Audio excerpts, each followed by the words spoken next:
je vais parler un petit peu à Emmanuel. L'idée de faire un festival, justement, forestier et tout ça, c'est venu en association avec l'abbaye. C'est vraiment quelque chose que vous voulez faire plus développer, présenter aux citoyens, à la population? Ben oui, en fait, au CDBL, il y a un projet pour lequel je suis engagé qui est de soutenir la filière des produits forestiers non ligneux ou des forestibles. Donc, c'est la fête des forestibles, dont ce sera la première édition cette année. C'est une initiative du magasin de l'abbaye, mais une initiative à laquelle s'est jointe le CDBL et aussi, en fait, tout le comité PFNL Lanaudière qui soutient l'événement. Donc, on va retrouver plein d'activités. Je pense tantôt des randonnées, justement, savoir quoi cueillir, soit identifier. Donc, il ne faut pas en mourir non plus. Là. Je ne veux pas qu'on soit intoxiqué. Mais chacun, on pourrait, à la limite, dans une forêt, dans un type de forêt, retrouver des comestibles puis être capable de les utiliser, ou il faut vraiment être très expert. Bien, c'est qu'il y a des champignons mortels, il y a des champignons toxiques, il y a des plantes mortelles et des plantes toxiques. La cicuta immaculée, c'est la plante la plus dangereuse en Amérique du Nord, si on veut, et 2 grammes de racines, vous mangez 2 grammes de racines, vous mourrez. Donc, il n'y a pas de chance à prendre. Il y a des gens qui disent « Ah, je vais goûter à ça, ça a l'air beau, ça devrait être bon. » Donc, ça prend des connaissances minimales. Je parle de plantes mortelles pour dire qu'il y a un danger, mais si on a une bonne formation, on peut aller en forêt, puis cueillir, puis avoir du plaisir. Donc, mais il faut y avoir les formations. Donc, à la fête des forestiers, on va donner une idée.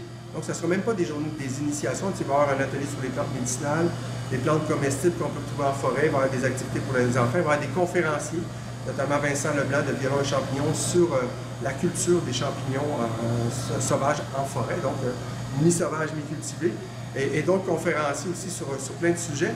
Mais on va donner une idée, c'est que souvent, la plupart des gens ne savent même pas que ça existe, des produits forestiers comestibles, des choses qui se mangent en forêt. Nous, on est là pour faire prendre conscience de l'étendue des saveurs qu'il peut y avoir dans nos forêts, parce qu'il y a aussi des épices forestières, il y a des tisanes forestières. Donc, juste de réaliser tout ça et de faire découvrir ça, même si les gens ne cueillent pas, s'ils goûtent, bien, il y a un monde de saveurs nouvelles qui s'ouvre à eux. Puis par la suite, c'est sûr que nous, on favorise l'autonomie alimentaire, où on est en faveur du fait que les gens puissent cueillir par eux-mêmes. Puis moi, j'ai tendance à croire qu'on protège ce qu'on connaît bien. Puis si on connaît toutes les ressources comestibles en forêt, on va avoir tendance à vouloir plus protéger nos forêts, parce qu'on pourrait le voir tout simplement comme une exploitation de la forêt, piller la forêt, mais si la cueillette est faite de façon durable et pérenne, au contraire, on va protéger la forêt, puis on va aussi inciter les gens à faire pression ou à faire des démarches pour protéger la forêt autour d'eux, puisque c'est un réservoir non seulement de quiétude, une réserve de biodiversité, mais c'est aussi un garde-manger naturel. C'est le premier garde-manger de l'humanité, la première pharmacie de l'humanité. Puis je vais m'arrêter là parce que je pourrais en parler pendant des heures. Je vais faire céder le micro à Emmanuel. Donc, autrement dit, il faut venir vous rencontrer la semaine prochaine pour qu'on partage cette passion-là, toute cette connaissance-là. Parce que comme vous dites, la forêt elle est nourricière. Là. Je vais prendre le terme, là, mais on parle de permaculture, de forêt. Donc, la forêt peut devenir nourricière vraiment à plusieurs aspects. Là. Et c'est important de la conserver. Tout le bois et tout ça, il faut quand même avoir une partie, on pourrait dire, de notre patrimoine, là, on dira, de forêt et tout. Là.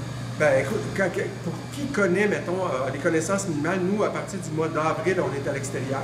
On va soit faire des travaux préparatoires ou faire des cueillettes, puis on en fait jusqu'à la fin octobre, début novembre, donc ça nous donne 7 mois, je pense, avril, mai, juin, juillet, août, septembre, octobre, c'est ça, 7 mois. Donc, pendant 7 mois, on est à l'extérieur, mais il y a aussi des cueillettes d'automne et des cueillettes hivernales. Le poivre des dunes, c'est un chaton mâle qui va se cueillir sur un arbre qu'on appelle l'ongle crispé. Ça se cueille après les premières gelées. Le nord d'épinette aussi. Le chaga, qui est un gros champignon médicinal, mais aussi gastronomique, un champignon qu'on boit et donc un champignon qu'on mange. Ça aussi, ça se cueille en hiver. Donc, en fait, puis nous, pour notre sapin, pour les caramels et autres, on cueille ça aussi l'hiver. Donc, en fait, en y repensant, c'est à l'année qu'on peut cueillir en forêt. Emmanuel, donc, vous êtes très fier de présenter cette première édition-là. Vous invitez les gens ici là, pendant 2 jours à venir visiter le 10 et le 11 septembre. C'est particulièrement samedi, le 10 septembre, qu'il y aura des exposants, une quinzaine d'exposants, des entreprises du secteur de la Naudière. Il y aura donc les activités animées, les balades, conférenciers dont François parlait. Ça, c'est le samedi, le 10 septembre. Et le dimanche, il y aura un brunch forestier servi ici même à l'abbaye, au magasin de l'abbaye. Donc, j'imagine pour le brunch, il faut s'inscrire à l'avance. Est-ce qu'il reste encore des places, vous pensez? Le sais-tu, François? Faudrait valider, information de dernière minute, mais donc appelez au magasin de l'abbaye pour voir s'il reste des places Et disponibles. là, c'est ça, on va avoir justement plein de produits forestiers à goûter. Ben, en fait, comme François en a parlé, il y a un souci particulier de préserver la ressource, de faire attention à la pérennité là, des espèces qui sont cueillies. Dans la Naudière, dans les derniers mois, on a travaillé à mettre sur pied, à élaborer une charte des valeurs des entreprises du secteur des produits forestiers non ligneux. Et donc, cette charte-là, qui jusqu'à présent a été signée par 40 entreprises, sera dévoilée publiquement samedi à midi sur la scène des passionnés des forestibles.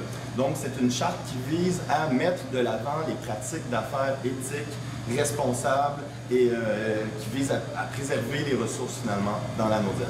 Donc, vraiment, toutes les ressources. Les ressources forestibles, là, okay. les ressources forestières comestibles. Donc, autrement dit, pour éviter du pillage. Pour éviter la surcueillette, pour éviter la mauvaise cueillette. Puis en fait, cette charte-là, la quarantaine d'entreprises signataires, c'est tant des cueilleurs, des transformateurs, des distributeurs et même aussi des formateurs. Parce qu'il y a plusieurs entreprises dans la région qui offrent de la formation, justement des initiations ou des formations plus poussées sur la cueillette des forestiers. Donc, dans le fond, c'est d'éduquer. Qu'est-ce que tu veux nous parler? Il y a une partie éducation et ces personnes-là s'engagent à éduquer aussi la population. Là. Exact. Parce que, si on veut que la ressource, tantôt on en parlait, si on veut que la ressource se renouvelle, il ne faut pas non plus arriver au pied d'un arbre, mettons qu'il y a des champignons, de tout enlever, là, parce que sinon... Peut-être un exemple de ressource qui a été pillée dans le temps. Là. La cueillette est interdite. Maintenant, on ne peut pas avoir plus que 50 litres. On parle de l'ail des bois. Moi, je m'en allais dire l'ail des bois, c'est ça. Oui. Je m'en allais dire l'ail noir, là, mais c'est autre chose. Mais il y a l'ail des bois, un exemple. Il y a eu aussi une problématique, je pense, avec les têtes de violon aussi, hein, qu'il y a eu beaucoup de... Ben, la tête de violon, tu sais, si on prend la plante en tant que telle, c'est une plante très compétitive, très robuste, qui pourrait devenir envahissante. Mais si on fait la cueillette de façon non responsable, ça pourrait menacer la survie de la plante. Donc, parfois, même si une plante est vraiment compétitive, si on l'accueille de façon inadéquate, on peut menacer la ressource. Donc, c'est toutes ces choses-là. Une charte des cueilleurs, c'est la meilleure façon d'assurer la pérennité. Très, très bien. Ben, c'est bien d'en parler. Donc, c'est vraiment passionnant. Vous nous donnez le goût de vraiment aller visiter. Puis, on va te laisser aller, François, parce que tu es en pleine cueillette, justement, en pleine production. Puis, on vient vous revoir samedi pour le festival. Ben, avec plaisir. Merci. Merci.